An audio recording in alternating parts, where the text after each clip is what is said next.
নমস্কাৰ বন্ধুসকল, জুন মাহত যিসকলে অৰুণোদয় আঁচনিৰ টকা লাভ নকৰিলে তেওঁলোকে জুলাই মাহত টকা লাভ কৰিবনে নাই, লগতে নতুনসকলে কোন মাহৰ পৰা টকা লাভ কৰিব আৰু অৰুণোদয় আঁচনিৰ পৰা নাম কটা সকলে কি কৰিব লাগিব, এই সকলোবোৰ এই ভিডিঅ'টোত জানিব পাৰিব। তাৰ আগতে যদি আপোনালোকে এই চেনেলটো ছাবস্ক্ৰাইব কৰা নাই তেন্তে ছাবস্ক্ৰাইব কৰিব নাপাহৰিব, লগতে ভিডিঅ'টো ভাল লাগিলে লাইক এটা কৰি দিব। এতিয়া আহোঁ এই মাহতে কোনসকলে লাভ কৰিব টকা। জুন মাহত যিসকল মহিলাই 1250 টকাকৈ লাভ কৰিছিল তেওঁলোকেতো জুলাই মাহৰ কিস্তিটো লাভ কৰিবই, লগতে যিসকল মহিলাই জুন মাহৰ ভিতৰতে আধাৰ কাৰ্ডৰ সৈতে বেংক একাউণ্ট লিংক কৰিছিল তেওঁলোকেও এই জুলাই মাহৰ কিস্তি লাভ কৰিব।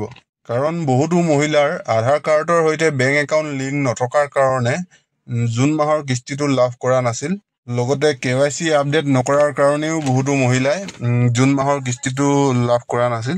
আৰু বহুতে মোক সুধি আছিল যে নতুনসকলে কেতিয়াৰ পৰা অৰুণোদয় আঁচনিৰ ধন লাভ কৰিব।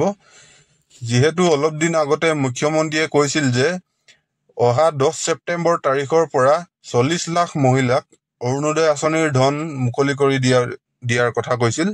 অৰ্থাৎ 10 ছেপ্টেম্বৰৰ পৰা নতুনকৈ আবেদন কৰা সকলে এই আঁচনিৰ ধন লাভ কৰিব পাৰিব। লগতে যিসকল মহিলাই ৰিজেক্ট কৰা হৈছিল তেওঁলোকে জুলাই মাহতে গাঁও সভাৰ মিটিঙত গৈ Aadhaar card, ration card, voter card, bank account আৰু একপি পাছপোৰ্ট চাইজ ফটো লৈ গাঁও সভাত জমা দিব লাগিব। আৰু লগতে এই গাঁও সভাৰ মিটিঙত অৰুণোদয় পোৱা নোপোৱা সকলো মহিলা উপস্থিত থাকিব লাগিব।